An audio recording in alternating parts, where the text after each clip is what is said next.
guys, what's up? It's Naomi the Crafty Savage here, and I'm back with some spooky urban legends from every state. I figured since it is the week, coming up to Halloween, let's do something spooky here.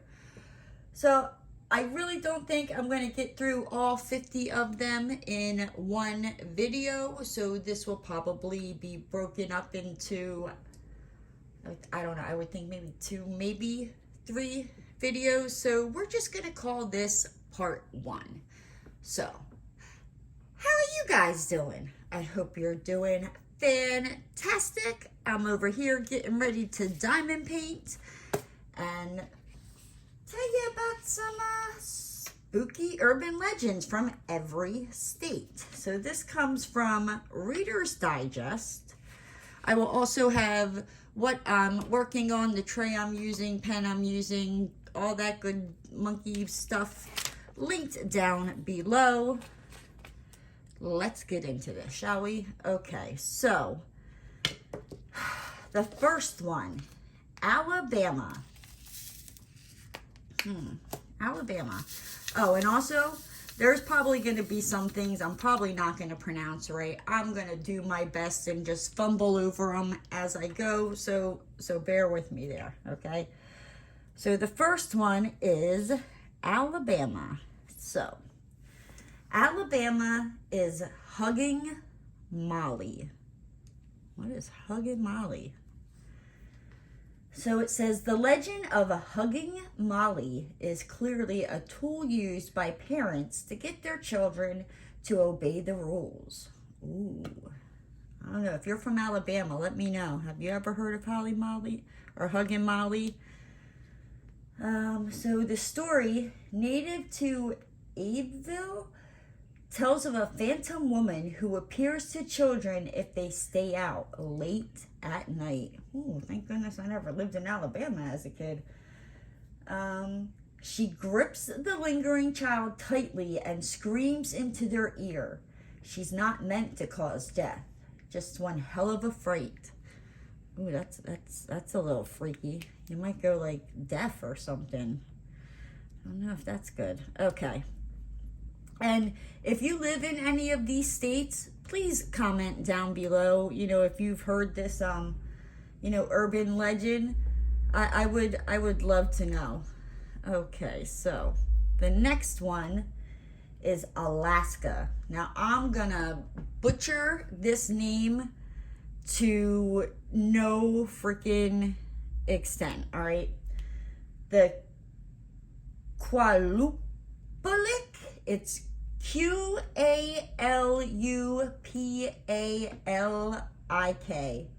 Qualupalik. Qualupalik. Whatever comes out of my mouth. That's what I'm talking about. What I just spelled. So the Qualupalik, an intuit version of a mermaid or siren, calls to children who are wandering too close to the seashore with her humming, then takes them away in her baby pouch. What? That's a little freaky. The greenish woman-like creature will never return a child once taken into the depths. Sounds like a good way to convince your kids not to go in the water, if you ask us. That's a good way, to keep, a kid away from the water. That's true. Like, if you would have told me that, I don't know. If you would have told me that as a kid, I probably would have been playing near the water. I wanted to be a mermaid when I was little. Okay, what's the next one? Arizona. So Arizona is the Slaughterhouse Canyon. What the hell are you people doing up there in Arizona? Okay, so it says, also known as Luana's Canyon, Slaughterhouse Canyon tells the gruesome tale of a 19th century gold miner who failed to come home to his family one night. Without his earnings, the mother and children couldn't buy food and began to starve. When she couldn't stand it any longer, the wife chopped her kids into pieces, tossed them into the nearby river, and died of despair. Her cries can still be heard echoing through the canyon. Holy remind me not to go to Arizona. Like, wow. I did not see this coming. I did not read these beforehand. Like, some of them I just kind of like the title. So I knew some words I was not going to get, but I didn't like read everything. Okay. Now we're moving along to Arkansas. The Garden Light. Okay, like many urban legends, the story of the spit it out, cupcake, Garden Light has several variations. In one, a railroad worker was hit by a train and decapitated.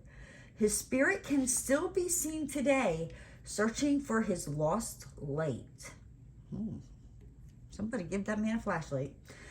In another, the railroad worker bore a violent grudge against his boss who had fired him. He murdered his former employer with a railroad spike, and the victim now wanders the tracks. While the Garden Light is well documented, no one has been able to offer an explanation as to what it really is. That sounds like a big nope to me. Nope, we ain't going anywhere near them railroad tracks. Let's move on to California, shall we? We shall. So, Charman of San Antonio Creek. Per local lore, a father and son were trapped in a horrible fire. The father perished, then before he could arrive, the traumatized son lost his mind. He skinned his father and then ran into the forest. Now known forever as Charman, his black and burnt body is said to attack motorists on Creek Road in OJ, as he seeks more human skins. All right, note to self. Don't be traveling down that road in California. Dear Lord, baby, Jesus. I can't. Whew. All right, Colorado. The Ridge Home Asylum. Okay, at least the title here, it might prepare me a little bit, right? The Ridge Home Asylum was a real facility that opened in Arvada in 1912. It reportedly housed patients who were horribly mistreated, some of whom weren't even mentally incapable, but had just been forsaken by their family. Though it was demolished in 2004, people say they can still hear the screams and see the apparitions of former patients on the grounds. Nope, no thank you, I'm good. I'll take your word for it. Okay, Connecticut, Dudleytown. What's up with Dudleytown? That sounds kind of fun. Now watch, I'll probably eat my words and be like, just joking at the end, right? So it says, the misfortunes that have occurred in Dudleytown are so terrible and numerous that its nickname is the Village of the Damned. Okay, well maybe not. The now completely deserted town is said to have been home to many suicides, disappearances, and even demonic activity. It is believed that the founders of the village, and by the extension, the village itself, are forever cursed. Yep, nope, I'm good. Like, first off, like, red flag with the Village of the Dam. Like, nope, that's okay. Like, we need gas. Nope. If we run out of gas, we're just gonna push it to the next town or village. Like, we ain't stopping here. Nope, we ain't even resting. Just like knees to chest and push that car. That's what I'm saying. Let's move on to Delaware. Okay, Delaware. Fort Delaware. A prisoner camp during the Civil War, Fort Delaware in Delaware City was ultimately home to more than 30,000 Confederate soldier inmates. A few thousand that died before they could leave the Union fort are said to still haunt the area. That ain't too bad compared to some of the other ones. Holy moly. Okay. Let's see this next one. Now we're moving on to Florida, right? Let's see what's Florida's urban legend. Let me learn here.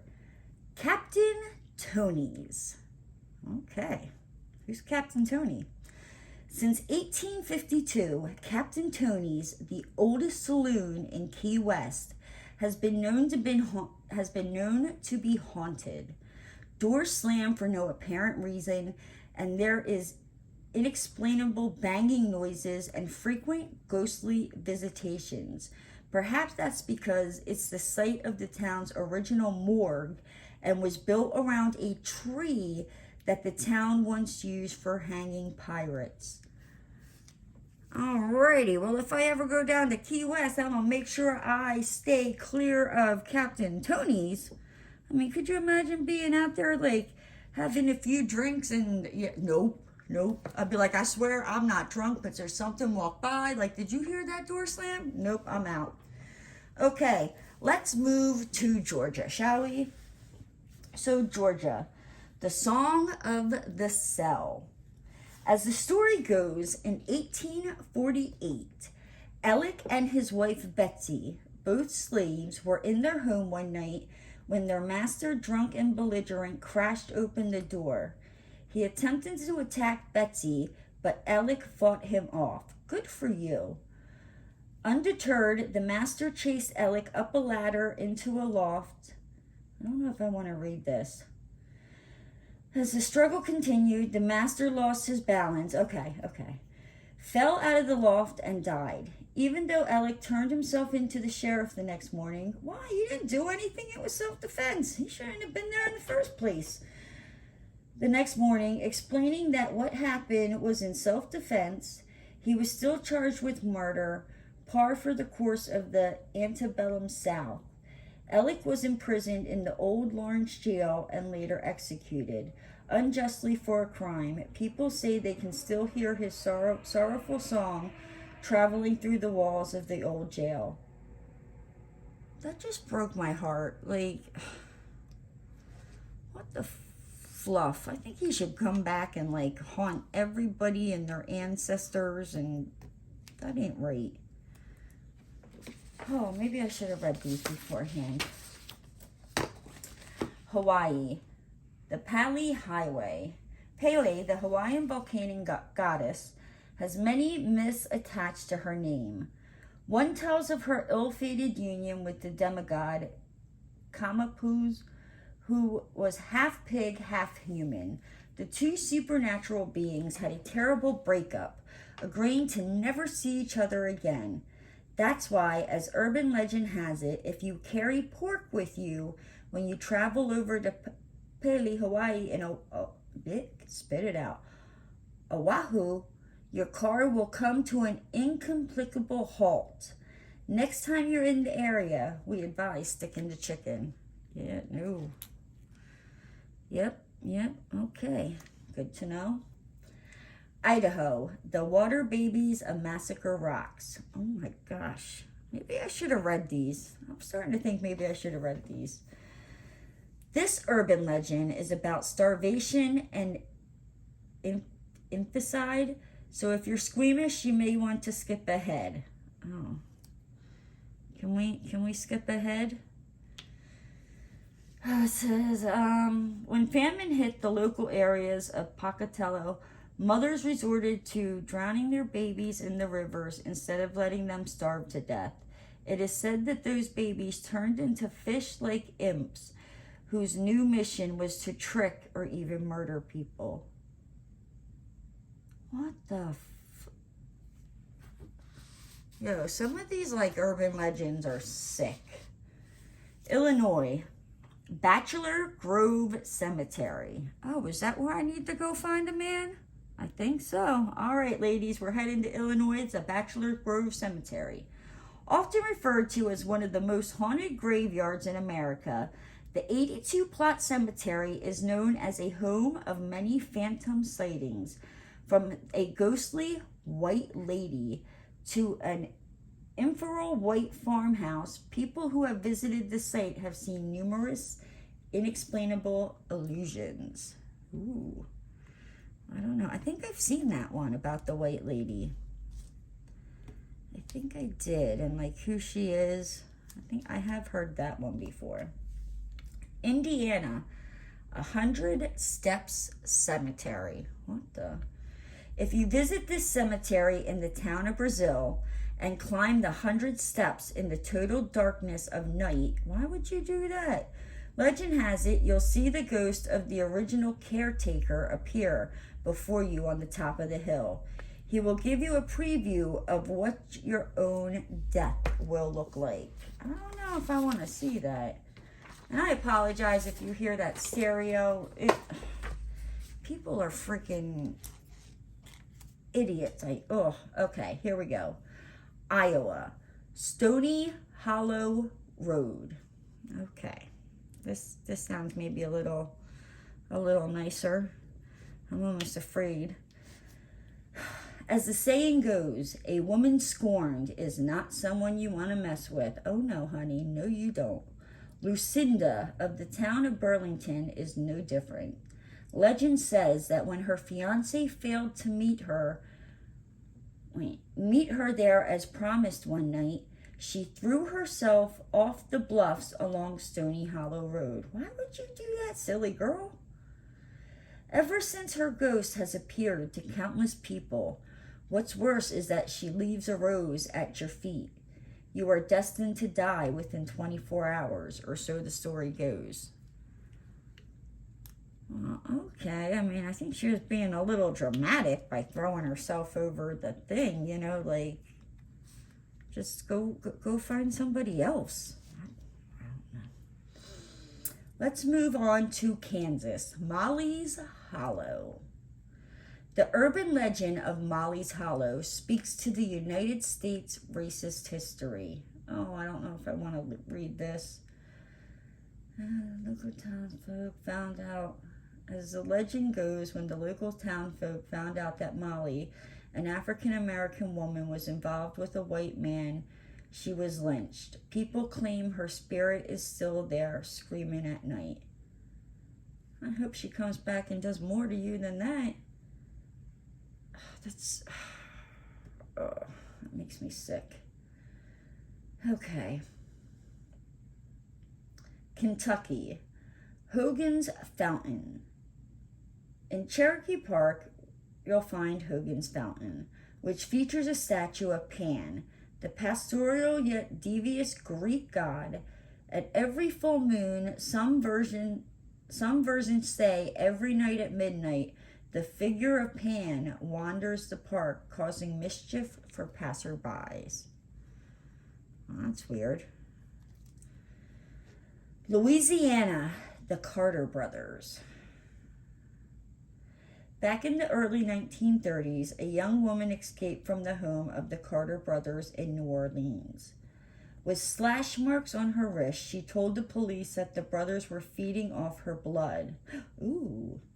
The cops stormed the French Quarter's residence, where they found more young women in similar states, their blood draining out of their bodies. The brothers, now thought to be vampires, were captured and executed, only for it to be discovered years later that their crypts were empty.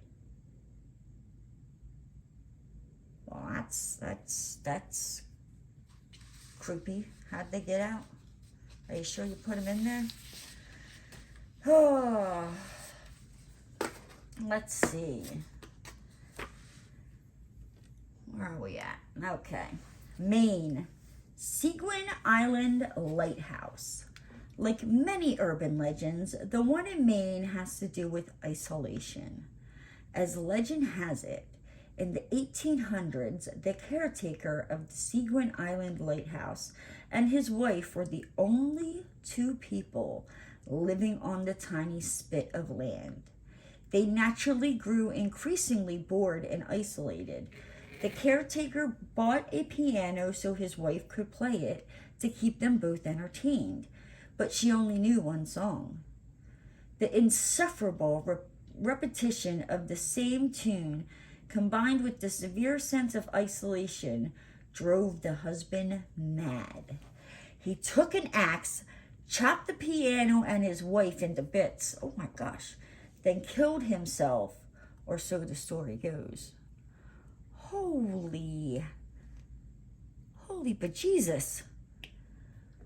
Okay, let's move on to Maryland, shall we? Big Liz and the Greenbrier Swamp. During the Civil War, Big Liz, a very large woman was a slave who became a spy for Union troops. But her espionage was found out by her master, who decided to exact revenge. As the urban legend goes, he took Big Liz to Greenbrier Swamp so she could help him bury a treasure. Big Liz dug the hole and was subsequently decapitated by her evil master, who threw her body into the grave she had just unwittingly dug for herself. It is said that if you travel to the spot during the dead of the night, you will see her spirit there, attempting to lure you into the murky swamp. What the fluffernutter? Let's go on to Massachusetts, shall we? Massachusetts. The ghost of Sheriff George Corwin. When you think of haunted locals in the United States, Salem is no doubt one of the top places that comes to mind. A key caretaker in the Salem witch trials, Sheriff Corwin was the most infamous and brutal when it came to interrogating and handling accused witches, earning himself the nickname the Strangler. As for treacherous methods, a building called the Joshua Ward House now stands on top of the land where Corwin lived and died. And many people say that they've seen him in the windows or even felt his hands pressing down around their necks when they're inside the space. Nope, that's a big nope for me. I won't be going anywhere near that space. Nope. I mean, don't get me wrong. I like haunted houses and scary movies, but I'm expecting it. You know what I mean? If a ghost wants to mess with me or whatnot, that's the place to do it because I'm expecting it there. All right. Nope. Let's move on to Michigan, shall we? The Nain Rogue. This is one of the urban legends still recognized today. It is celebrated by the people of Detroit every year. They say that there is a devilish creature known as the Nain Rogue, French for Red Dwarf, who causes mayhem in the city. He is thought to be seen when disaster is about to strike, and is even said to be the reason for the Cadillac Company's downfall in the city. Well, damn, okay, note to self, don't move there. Let's move on to Minnesota. The Wendigo? The Wendigo is a creature of the Native American folklore that is thought to be a result of cannibalism. Okay. A person will turn into a Wendigo, a fang-bearing creature that is tall, skeletal, and hairy. If they resort to eating another human being, will you fall prey to the glowing eyes and the snake-like tongue of the Wendigo? No, thank you. Okay, stay out of Minnesota. Let's move along to Mississippi, shall we? Okay. Let's see if I can try to get 25 done and then the other 25, uploaded maybe by Sunday. So, Mississippi, the Witch of Yazoo. While living on the Yazoo River, the old woman allegedly lured boatsmen to their deaths with her magic. One day, the local sheriff chased her into the swamp, and as she drowned in the quicksand, she put a curse upon the town. In 20 years, she said, she would return to set the city aflame. Eerily, in 1904, the city was hit with a massive fire, believed to be the work of the witch. The next day, when people went to visit her grave at the Glenwood Cemetery, they saw that the chain links around her grave had been broken, or so the urban legend goes. That's kind of creepy. You should have just left that lady alone. Then maybe she wouldn't have, set fire to the town 20 years later. That's just my 2 cents. Oh, Missouri. The Landers Theater. The Landers Theater in Springfield is supposedly beyond haunted. From fires to stabbings to accidental deaths, This theater has seen it all. Locals and performers have alleged that they, seen ghosts of the people believed to have perished there, including the janitor that is said to have died during the 1920s fire. So there is the first 25 of 50 of the spookiest urban legends from Arizona, from every state, starting with Alabama and going to Missouri. Let me know what you think down in the comment section down below. If you lived in any of these states, have you heard of these urban legends? I want to know. You know any other urban legends? Let me know.